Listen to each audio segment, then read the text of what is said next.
Everyone. So what I'd like to do is continue our discussion of exponential functions and log functions. We have a few loose ends to tie up. So here we go. First,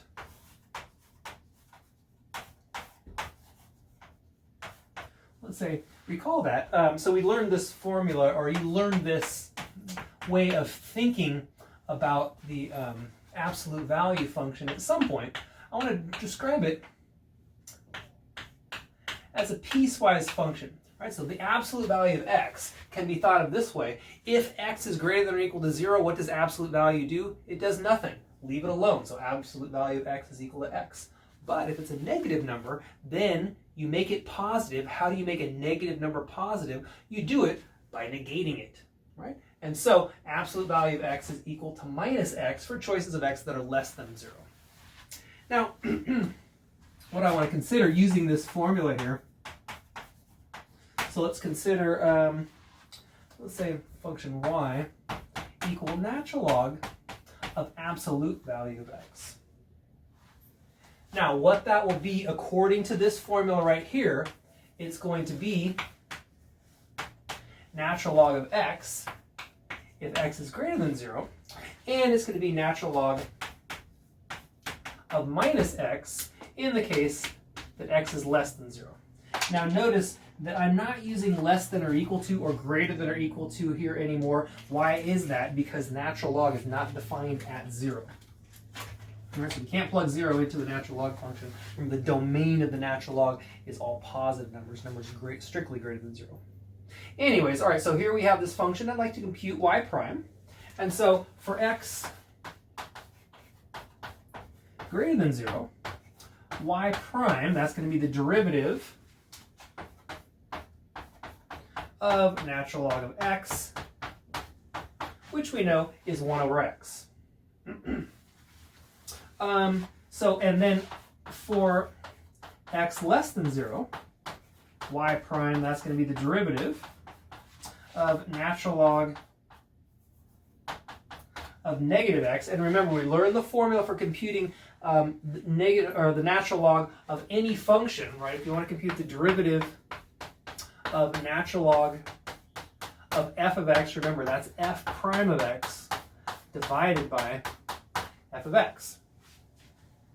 So now our inside function is minus x, and so we will get in the numerator a negative 1, in the denominator a negative x, and so that simplifies to 1 over x.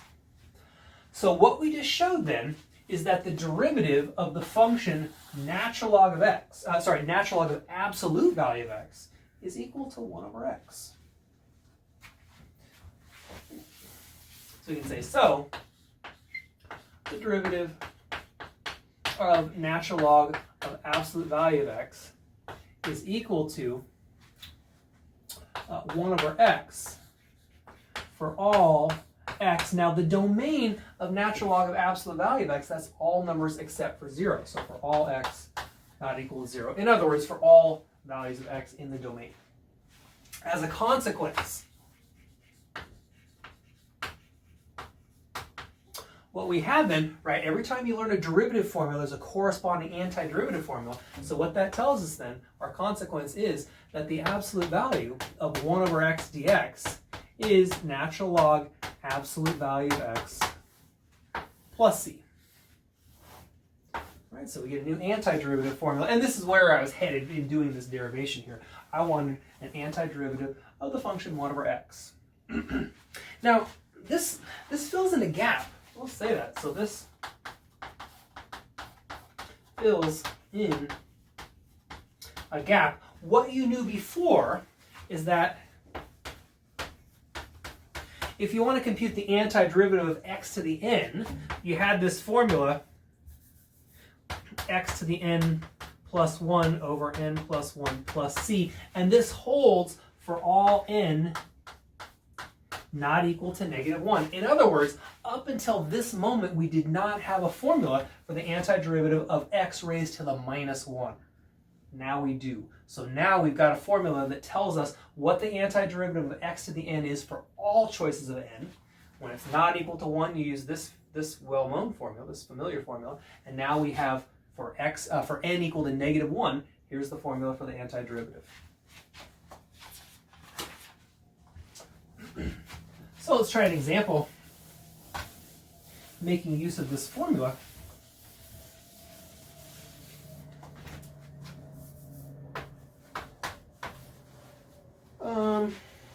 So let's do x squared divided by x cubed plus 1 dx. If you let u equal x cubed plus 1, all right, so this is definitely a case for, a place where we want to use substitution. Du is x cubed plus, no it's not, it is 3x squared dx. And if you solve for dx, dx is equal to du over 3x squared. And so when you substitute back, what we'll get is a 1/3 antiderivative, 1 over u du. And now I can use this formula right here. This will give us a 1/3 natural log absolute value of u plus c. And then we substitute back originally u plus x cubed plus 1. So there's our final answer. 1/3 natural log x cubed plus 1 plus c. Let's do one more example involving the same formula. We know the derivatives of all the trig functions, but we don't know many antiderivatives, right? We know the antiderivative of sine and cosine, but we don't know the antiderivative of tangent, secant, cosecant, all of those. Right? But now that we have this new formula,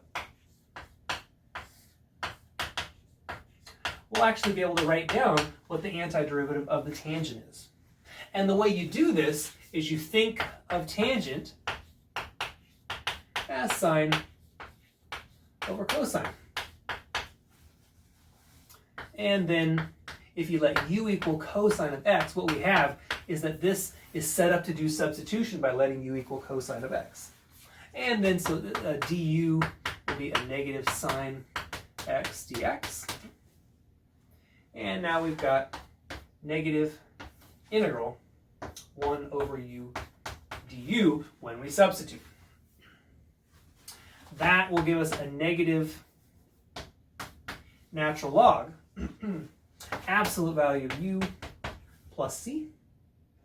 When you substitute back, we'll get negative natural log absolute value of cosine of x plus c. And now, I'm not quite done here. There's a rule of logs that tells us, right, that this negative 1 right here, can be brought over, so this is equal to natural log absolute value cosine of x raised to the minus 1. And remember, cosine raised to the minus 1, that means 1 over cosine. And so we can rewrite this as natural log absolute value of secant of x plus c. So that's typically how the formula is written. So let's write this one down. Antiderivative of tangent of x is natural log absolute value secant of x plus c. You can memorize this now if you want. You should know how to get this formula. And a little later in the quarter, we're going to come back and we're going to revisit the antiderivatives of all the trig functions. And so at some point, you definitely will need this formula. And I want to leave this just as an exercise.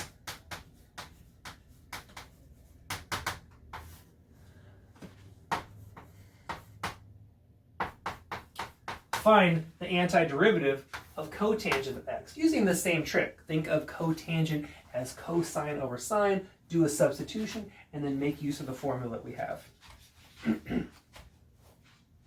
Okay, so that fills in one of the gaps that we had, right? We now have the antiderivative of 1 over x. Here's another one.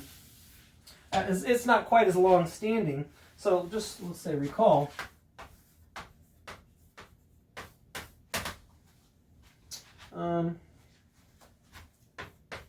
So if we have f of x equal to the exponential function with base b, so f of x equals b to the x, then we worked out a partial formula for the derivative. F prime of x is equal to f prime of 0 times b to the x. But up to this point, we did not know who this was, right? Who this f prime of 0 is. So what that tells us is the derivative of the exponential function is equal to a constant multiple of the exponential function, and the constant is the slope at 0. So now what we'd like to do is figure out who this f prime of 0 is. Right? So let's just say at this point, put a little question mark there, we still don't know who that is. And so to do it, let's say this. So let's say note. There's a little trick involved in figuring out who this is. So note that b is equal to e raised to the natural log of b. And so if I want to take the derivative, we can say the derivative of b to the x, what I'd like to do is replace b with e to the natural log of b. All right, so this is equal to e to the natural log of b raised to the x. And then remember, we can multiply here, so this is e to the x, yeah, let's write it like this, natural log of b times x. Oh, sorry, I lost my derivative symbol. Sorry, everyone needs to erase this right here. This should be derivative of e to the natural log of b raised to the x. And now before I take the derivative, I'm going to simplify a little bit. So this is derivative of e to the x times natural log of b. I'm just multiplying the exponents there. And now, why am I doing this? Why am I replacing this b, the exponential with base b, with the exponential with base e? Because we know the derivative now. This is going to be the derivative of the exponent, which is natural log of b, times e to the x natural log of b. Right? So I'm just using the formula that we know for the derivative. In fact, let me write it down real quick. The formula I just used. Right? So we already know the derivative of e raised to the f of x is f prime of x e to the f of x. So that's the formula I just used. I took the derivative of x natural log of b. Natural log of b is a constant, and so that was the derivative times e x natural log of b. And then what does this become? This becomes natural log of b times b to the x. That's just unraveling this substitution process, gets us back to here. So we've got a new formula. So as a consequence, let's just write it like this. The derivative of b to the x is equal to natural log of b times b to the x. We figured out who this f prime of 0 piece is. F prime of 0 is exactly equal to natural log of b. All right, so here's another formula. You need to have this one memorized also. So for example, right, what's the derivative of 2 raised to the sine x? Well, that's going to be, all right, what does our formula say? It says, and I need to use the chain rule here, so this would be cosine of x times natural log of 2 times 2 raised to the sine x. Now, one last consequence of this new formula, right? Every time when you get a derivative formula, there's a corresponding antiderivative formula. So, as a consequence, and this is also one that you ought to have memorized,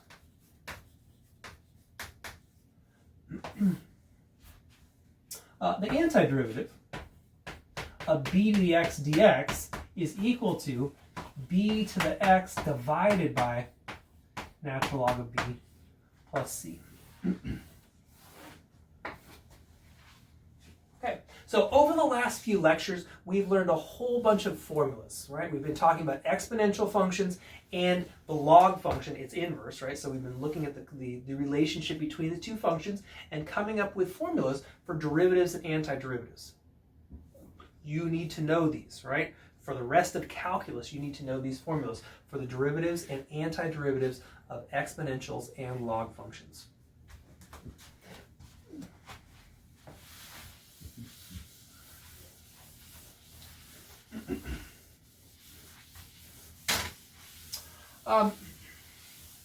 Last time, we talked about this idea that when you're taking derivatives of functions that involve logs, make use of, whenever possible, make use of the make use of log rules to make life simpler, right? To make the derivative simpler. I want to continue with this idea, and we're going to discuss a topic that's called, or a technique called logarithmic differentiation. So logarithmic differentiation.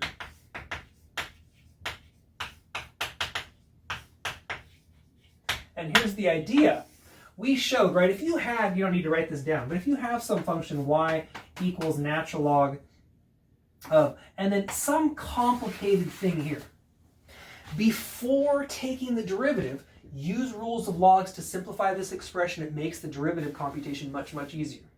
We want to use that same idea, that same concept. I want to take advantage of log rules. Okay, so let me just start with an example. What I want to do is let's look at this function. Let's say y equals natural log of, nope, sorry, I don't want natural log. Let's go like this. Y equals x plus 1 squared times cosine cubed of x divided by square root of x cubed plus 2x plus 1. So here's a kind of a complicated looking expression. My goal is to compute y prime. Now, I could do this directly, right? It's a fraction, so I could use the quotient rule. In applying the quotient rule, I have to take the derivative of both the top and the bottom. When I take the derivative of the top, there's product here, so I'll have to use the product rule. In applying the product rule, I have to take the derivative of each of those pieces. Each of those will require a chain rule. Same with the denominator. So I believe there are 3 chain rules, a quotient rule, and a product rule. It'll take a long time. It'll be a mess. I'd like to avoid all of that if possible. And here's the idea. When you see a complicated expression like this, what you can do is take the natural log of both sides. So I'm not taking a derivative yet, I'm just computing the natural log of both sides. So I'll get natural log of x plus 1 squared cosine cubed x over square root x cubed plus 2x plus 1. So take the natural log of both sides, and now on the right hand side we can make use of our log rules to simplify this. So this will become a 2 natural log x plus 1 plus 3 natural log of cosine x minus 1/2 natural log x cubed plus 2x plus 1. So hopefully everybody sees where all this came from. The subtraction comes when it's in the denominator. The 1/2 is because of the square root. That 3 right there is because we had a cosine cubed. The 2 right there is because we had an x plus 1 raised to the 2nd power. Right? So I've just used rules of logs to get things in simplified form. Now, taking the derivative of the right-hand side is much, much easier. Now what I need to do is I need to take the derivative of both sides. So let's write this down here. I've got natural log of y on the left-hand side. So when I take the derivative of the the left-hand side, I'm using implicit differentiation, and so what I'll get is a y prime over y.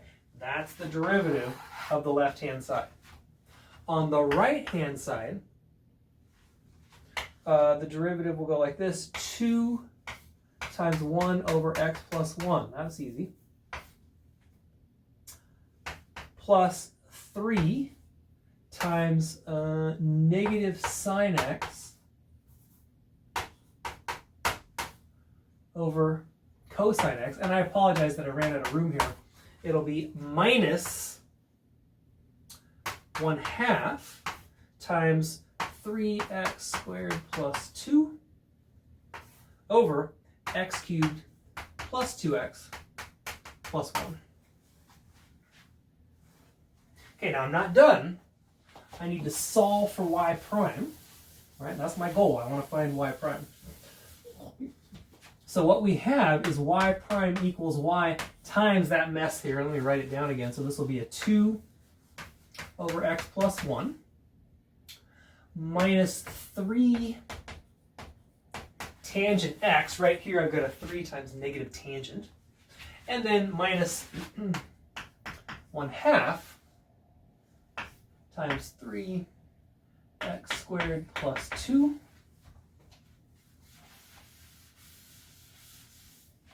over x cubed plus 2x plus 1.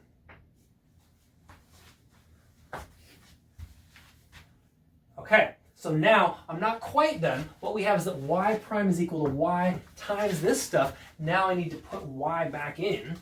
So that's equal to x plus 1 squared cosine cubed x over square root of x cubed plus 2x plus 1. Now times all the stuff in the square brackets. So that'll be a 2 over x plus 1 minus 3 tangent x minus 1/2 times our fraction here, 3x squared plus 2 over x cubed plus 2x plus 1. So there's the answer. It's not beautiful. There's no reason to simplify it any further.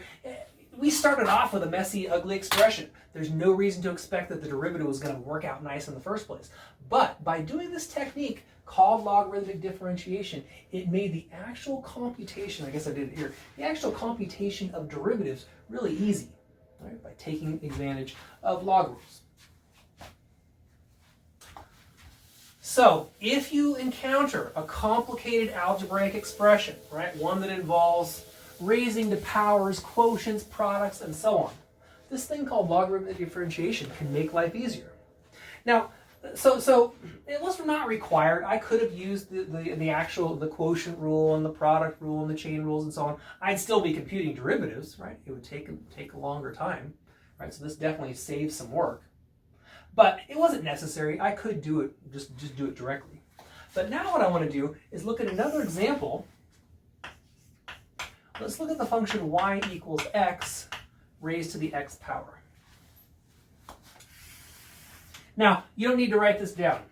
We know this looks kind of familiar, right? If I wanted to compute the derivative of x raised to the nth power, we know that's nx to the n minus 1. If I wanted to compute the derivative of, let's say, a raised to the x, right? We have a formula for that. It's natural log of a times a to the x. That's a formula we just learned. So notice in this first example, I've got a variable in the base and a constant for an exponent. In the second example, constant base, variable, exponent. In those cases, we have known formulas for computing the derivatives. Now, this new example right here, I've got a variable in both the base and the exponent. This is a situation where we absolutely have to use logarithmic differentiation. So, the steps go the same. When you notice that you need to use logarithmic differentiation, take the natural log of both sides, and then simplify using rules of logs. The idea, one of the reasons that logs are good is because they allow us to deal with exponents. So now what we have is natural log of y is equal to x times natural log of x. So when I take the derivative, we'll get a y prime over y on the left-hand side. In fact, we always get that using implicit differentiation. Y prime over y on the left-hand side. The derivative on the right-hand side, I need to use the product rule. It'll be first function times the derivative of the second function plus the derivative of the first function times the second function. And let's clean this up a little bit. That's equal to 1 plus natural log of x, which tells us when we solve for y prime equals y times 1 plus natural log of x, which is equal to, what was y? Y was x to the x. So in the end, what we get is, in fact, let me just write this one down, the derivative of x to the x is x to the x times 1 plus natural log of x. So logarithmic differentiation shows up in two different situations. One of them is you have a complicated algebraic expression. You're not required to use logarithmic differentiation, but it definitely makes life easier. The second situation is when you have a variable, exponent, and base. In that situation, you absolutely have to use logarithmic differentiation. So let's do one more example.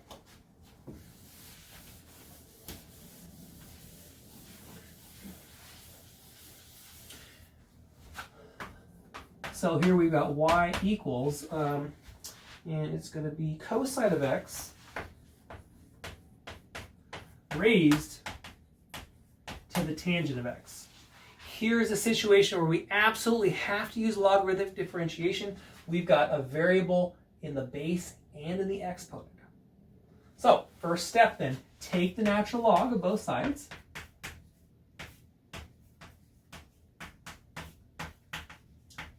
And then simplify using rules of log. So this will give us a tangent x times natural log of cosine x. Remember, this exponent can always come out front. Now we take the derivative of the left-hand side and we get a y prime over y. On the right-hand side, I need to use the product rule, so this will be a first function times the derivative of the second function plus the derivative of the first function times second function.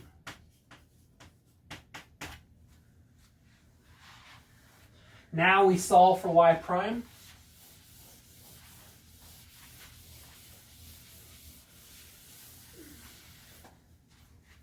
So y prime equals y times, I'm going to clean this up a little bit as I go. So this is a tangent times a negative tangent. So that'll give me a negative tangent squared x plus secant squared x times natural log of cosine x. And so final answer, y prime is equal to cosine x raised to the tangent x times negative tangent squared x plus secant squared x times natural log cosine x. So let me just summarize.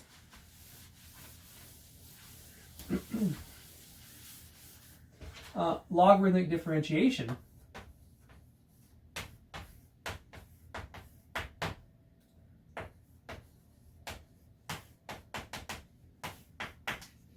shows up in two places. So first of all, it's useful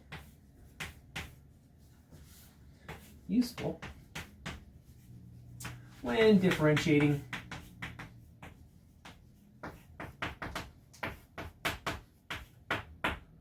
complicated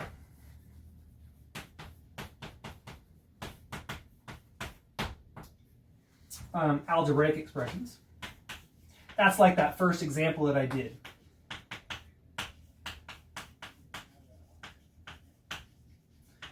So you can take it or leave it. If you don't want to, you can just compute it directly, but I think it's in your best interest to use this, so it's useful.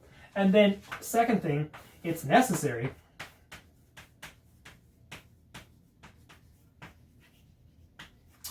when differentiating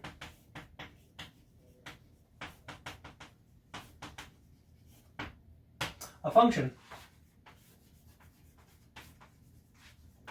with variable exponent and base, right? So in situations like that last one I had where it was cosine raised to the tangent, or was it tangent? Yeah, cosine raised to the tangent, right? No other way to compute the derivative. You've got to use this technique of logarithmic differentiation. Okay, so let me just kind of recap. Over the last few lectures, we've been covering logs and exponentials. There's been a bunch of formulas. You need to know those formulas. You need to know the shapes of the graphs of both the log functions and the exponential functions. You need to know the limits of the exponential functions and the log functions. And then there's this added thing here called logarithmic differentiation that we finish off with, right? Also necessary in certain cases. Okay, so we'll see you next time.